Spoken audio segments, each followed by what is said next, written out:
Train कहानी में पढ़े कि ट्रेन में दो विवाहित महिलाओं से मेरी मुलाकात हुई। उन्होंने मुझे कैसे अपने साथ क्रिकेट खेलकर खिलाड़ी कैसे बनाया। दोस्तों, मेरा नाम अब्दुल है। मैं उत्तर प्रदेश के कानपुर से हूँ। मेरी पिछली कहानी थी अनजान चाची और उनकी सहेली क्रिकेट खेलने की कहानी।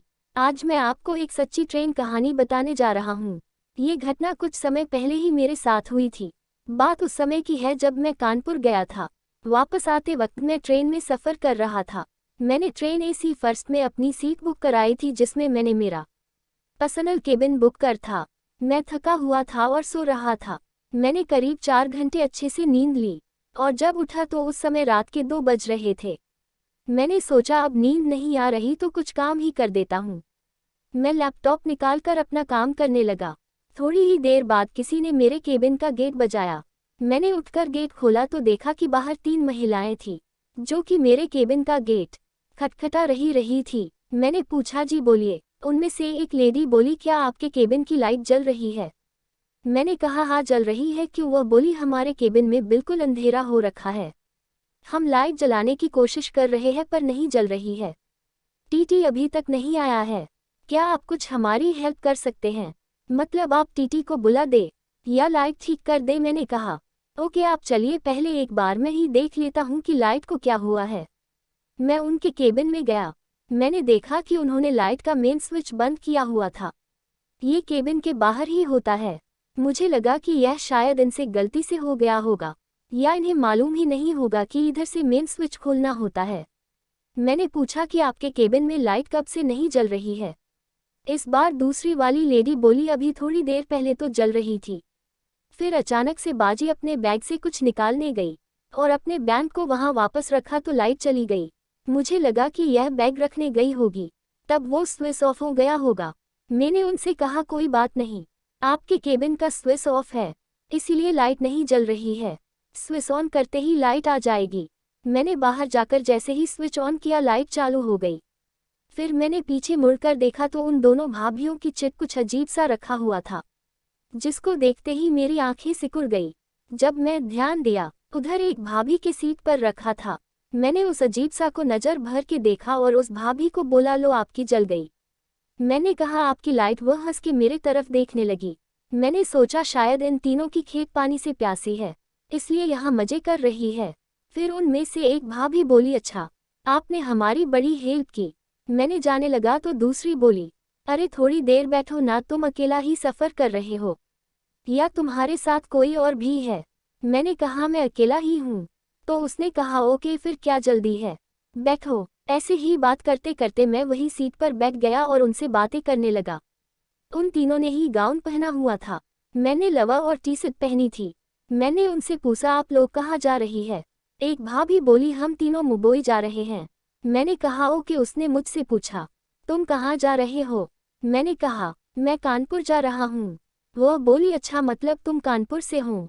मैंने कहा, हाँ। मैं सामने वाली भाभी से बात कर रहा था कि तभी मेरे पास बैठी भाभी धीरे धीरे मेरे पास को आने लगी और उसने अपने हाथ को टच करना शुरू कर दिया। मैंने यह महसूस कर लिया, लेकिन कुछ नहीं कहा। मैं उन दोनों से बस बातें कर रहा था। फिर उस सामने वाली भाभी के ऊपर आ गया और वो मेरी लगी। मैं भी समझ गया मामला क्या है। मेरे और सामने वाली भाभी के सामने एक ऊंचा सा बैग रखा था, इसलिए उसको यह नहीं पता चला कि मैं भाभी के डाल रहा। बैग के कारण हम दोनों ने अपने पैर फैलाए हुए थे। मेरी तरफ अलग ही नज़र से देख रही थी। मैं तो पहले ही समझ गया था कि प्यास बढ़ रही है। फिर मैं बिना देर किए सामने वाली भाभी के लगा तो वह स्माइल करने लगी। जैसे ही उसने स्माइल दी, मैंने अपने पास बैठी भाभी हाथ को हटाया और उसके चेहरे पर रखकर जोर से लगा। ये देखकर सामने वाली भाभी एकदम से डर हो गई, हमें देखने लगी। फिर सामने वाली भाभी को देखकर मैंने कहा, इतनी दूर क्यों हो, पास आ जाओ। वह उठकर मेरे पास आ गई और सामने में बैठ गई। मैंने कहा, बड़ी बेचैन हो रही हूँ। वो बोली, इसे बेचैनी कहते हैं। मैंने कहा, अच्छा, तो आज आपकी सारी ख्वाहिश मिटा देते हैं। उसने कहा, इसीलिए तो रूम का मेन स्विच बंद किया था ताकि तुम्हें यहाँ बुला सके। मैं ये सुनकर चकित हो गया, मुझे हंसी भी आने लगी। मैंने कहा, अच्छा, तो ये सब इसलिए किया था? उसने कहा, हाँ। फिर मैंने देखा कि दूसरी वाली भाभी भी आने लगी थी। मैंने दोनों से कहा, क्या ख्याल है, एक साथ या अलग अलग? वो बोली अगर झेल पाओ तो एक साथ करते हैं। मैंने उन्हें बताया कि मैडम ये सब मेरा रोज का काम है। वो खुश होती हुई बोली, अरे वाह चलो देखते हैं कि आज हमारा ये पता है। फिर मैंने जिस भाभी को ट्रेन की सीट पर बैठा लिया हुआ था उसे ऐसे ही उठाया और चीज बना दिया। दूसरी वाली भाभी भी मेरे साइड में आकर लेट गई। वो मुझसे कहने लगी, आज से पहले कभी दो को एक साथ क्रिकेट खेल किया है? मैंने कहा हाँ कई बार खेल किया है। वो बोली अच्छा। मैंने कहा हाँ। वो बोली चलो देखती हूँ कि कितना एक्सपीरियंस है तुम्हें। मैंने कहा हाँ जरूर। फिर मैं 2 मिनट के लिए बैठा हुआ और बोतल का कवर उतार दी। मैंने कहा भाभी आप अपना नाम तो बताओ। पहले वाली भाभी ने बोला कि नाम जानकर क्या करोगे? मैंने कहा बस ऐसे ही। वो बोली मेरा नाम कुसुम है। दूसरी बोली और मैं रूबी हूँ। अब नाम की जानकारी हो गई हो तो चालू हो जाओ। मैंने भी बिना समय गवाए नागराज गुफा के दरवाजा तोड़ते हुए चल दिया और आगे पीछे होने लगा। क्या बताए दोस्तों, ट्रेन का स्पीड 100 पर आ गया था। ट्रेन रुकने के नाम ही नहीं ले रहा था। ट्रेन का सफर बहुत मजा आने लगा था। फूल बागों में घूमने गया हूँ। ये सब देखकर रूबी से रहा नहीं गया और वह जल्दी से नीचे की ओर आ गई। कुछ देर बाद मैंने कुसुम और मजे लेने लगी। इधर रूबी भी यह सब देख रही थी। जब उसे नहीं रहा गया, ट्रेन का स्पीड तेज होने लगी। करीब 22 मिनट तक ट्रेन चलने के बाद पूरी ट्रेन में पानी फिर गया। वह सीट पर लेट गई। बहुत थक चुकी थी। अगर आप इस तरह की कहानी सुनना पसंद करते हो तो लाइक और सब्सक्राइब जरूर कर देना।